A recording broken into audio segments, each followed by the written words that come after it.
उन्हाळा म्हटलं की सगळ्यांची लगबग चालू होते ते वाळवणीचे पदार्थ बनवण्याची.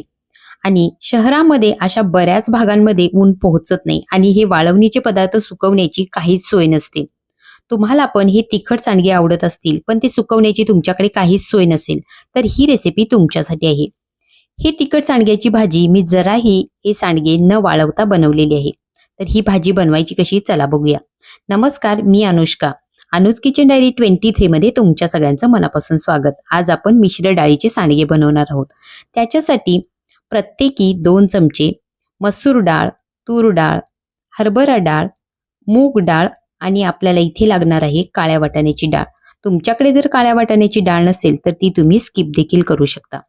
या डाळींना टिकण्यासाठी भरपूर अशा पावडर लावलेल्या असतात, त्याच्यामुळे आपण याला 2 ते 3 पाण्याने स्वच्छ धुवून घेऊया.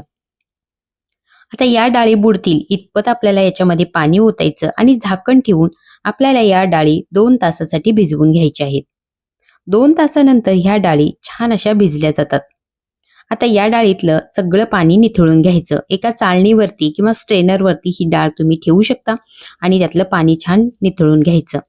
यातली अर्धी डाळ मी मिक्सरच्या भांड्यात घेतली. आता याच्यामध्ये 1 हिरवी मिरची, मूठभर इथे मी कोथिंबीरचे कोवळे देठ, आल्याचा तुकडा आणि 3-4 पाकळ्या लसणाच्या घालून ना जाड ना जास्त बारीक अशी ही दरदरीत पेस्ट करून घ्यायची. त्याचप्रमाणे राहिलेली दुसरी डाळ सुद्धा मी मिक्सरच्या भांड्यात घेतली आणि याच्यामध्ये 1 चमचा धन आणि 1 चमचा जिरं घातलेलं आहे आणि याची सुद्धा आपल्याला पेस्ट करून घ्यायची. आता याच्यामध्ये आपण सुके मसाले घालूया. 1 छोटा चमचा हळद, 1 छोटा चमचा गरम मसाला, त्याच्यासोबतच आपल्याला 1 चमचाभर इथे लाल तिखट, चवीपुरतं मीठ आणि 1 छोटा चमचा हातावरती ओवा घ्यायचा आणि तो चुरून असा याच्यामध्ये घालायचा. 2 ते 3 चिमूट आपल्याला इथे हिंग घालायचा, बारीक चिरलेली कोथिंबीर घालायची आणि हे सगळं छान मिक्स करून घ्यायचं. हे डाळींचं मिश्रण आता तयार झालेलं आहे. एका चाळणीला आपण तेल लावायचं आणि छान याला ग्रीस करून घ्यायचं आणि या मिश्रणाचे छोटे छोटे असे सांडगे आपल्याला या चाळणीवरती घालून घ्यायचे.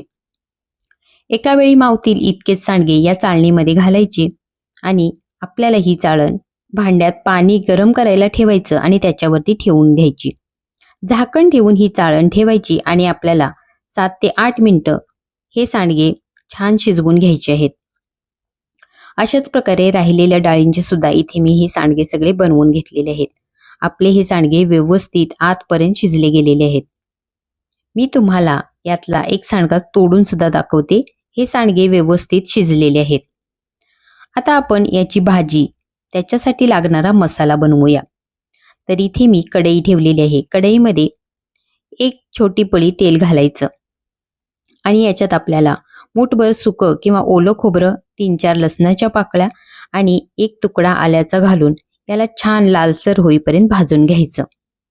भाजलेले हे खोबरं बाजूला काढून घ्यायचं आणि गार करू द्यायचं. आता याच तेलामध्ये आपल्याला मध्यम आकाराचा उभा कट करून घेतलेला कांदा सुद्धा सोनेरी कलर येईपर्यंत आपल्याला भाजून घ्यायचा. आता हे सगळे मसाले बाजूला काढून गार करून याची बारीक पेस्ट करून घ्यायची. कढईमध्ये इथे मी पुन्हा 1.5 पळी तेल घातलेलं आहे. तुम्ही तुमच्या आवडीनुसार तेलाचं प्रमाण कमी जास्त करू शकता, कारण बऱ्याच जणांना तर्रीदार भाजी खायची सवय असते. आता या तेलामध्ये 1 चमचाभर जिरं घातलं आणि बारीक चिरलेला कांदा कट करून घालायचा. कांदा सोनेरी कलर आल्यानंतर आपण याच्यामध्ये 8-10 कढीपत्त्याची पानं, 1 बारीक चिरलेला टोमॅटो चांगला मऊ होईपर्यंत परतून घ्यायचा. आता याच्यामध्ये आपण घालणार आहोत 1 छोटा चमचा काश्मीरी लाल तिखट आणि घरचं लाल तिखट. हे तुमच्या आवडीनुसार तुम्ही कमी जास्त करू शकता. आता हे सगळं तेलामध्ये छान मिक्स करून घ्यायचं. याला तेल सुटल्यानंतर केलेली मसाल्याची ही पेस्ट घालायची आणि या पेस्टला सुद्धा तेल सुटेपर्यंत छान फोडणीमध्ये परतून घ्यायचं. आता ही ग्रेव्ही ऍडजस्ट करण्यासाठी आपल्याला इथे वाटीभर गरम पाणी घालायचं. ग्रेव्हीमध्ये सहसा गरम पाणीच वापरा. आता याच्यामध्ये 2 तुकडे कोकमचे घालायचे आणि झाकण ठेवून 5 मिनिटं ही ग्रेव्ही शिजवून घ्यायची. शिजवलेल्या ग्रेव्हीमध्ये आता आपण हे वाफवलेले सांडगे घालणार आहोत. हे सांडगे घातल्यानंतर आपण याच्यामध्ये चवीपुरतं मीठ घालायचं आणि याला छान मिक्स करून घ्यायचं. आता याच्यावरती आपल्याला झाकण ठेवायचं आणि ही भाजी सुद्धा आपल्याला 7 ते 8 मिनिटं या मसाल्यामध्ये छान अशी शिजवून घ्यायची. मस्त आपली ही ग्रेव्हीवाली तिखट सांडग्याची ही ग्रेव्हीवाली भाजी तयार आहे. ही भाजी ना इतकी टेस्टी लागते. नाचण्याची भाकरी, तांदळाची भाकरी, चपाती किंवा भातासोबत ही भाजी तुम्ही एन्जॉय करू शकता.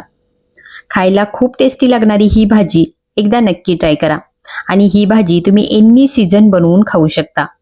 याला उन्हात वाळवण्याची अजिबात गरज नाही आणि तुमच्याकडे जर वाळवण्याची काहीच सोय नसेल तर तुम्ही ही भाजी केव्हाही कधीही बनवून खाऊ शकता. तर ही भाजी एकदा नक्की ट्राय करा. रेसिपी आवडली असेल तर कमेंट करायला विसरू नका. चॅनलला सबस्क्राईब करा आणि हो, आपल्या चॅनलवरती आता हाईप सुद्धा ऑन झालेलं आहे, तर एक हाईप तर नक्की द्या. थँक्यू.